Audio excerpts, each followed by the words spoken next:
Okay guys, if you remember when I ordered this Fishbone off-road bumper, I said that I took the light bar off. I needed to order some mounts to get the light bar. I got them in right here, so we're going to put them on so I can put my light bar back on the bumper here. Let me show you what I got. So this is the mounts.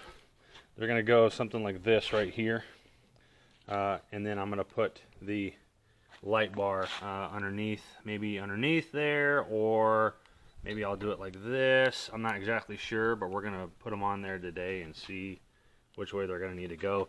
The light bar is actually gonna be mounted up underneath there, underneath the bar for now until I get the winch, and then I'll mount it to where it's up like that. So, all right, let's get these put on. Here, the instructions say these work with 1 inch, 1.5, 1 3/4, and 2 inch tube bars. They have different inserts that go in there, thicker ones, thinner ones, so on and so forth. The Fishbone off-road mount is actually a 2 inch bar, as you can see here, 2 inches. So this is the 1 3/4, and you can see it does not connect all the way around to the bottom. It does not go on there. That's the 1 3/4 insert.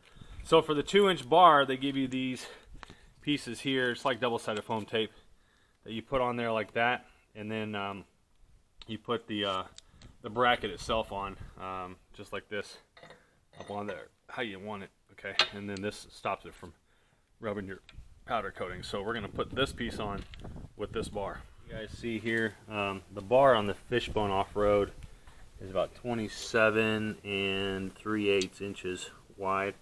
So it'll be about 13 1/4-ish to the center of the bar. So we're going to say it's right about there, which matches with the middle of the eaves on the Jeep.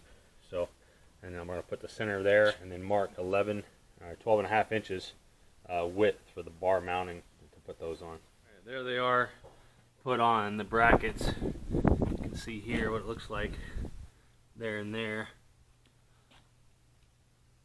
So that way I don't have to drill holes in the bumper itself to install these. But there's the brackets there. Now we'll get the light put on, see how it lines up. Installed and wired up. This is what it looks like.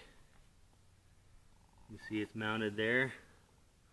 The wire comes down and around and goes up to the fog lights. For now I need to get a rocker switch to put it on. But that's what it looks like installed, so I don't have to drill any holes in the bumper.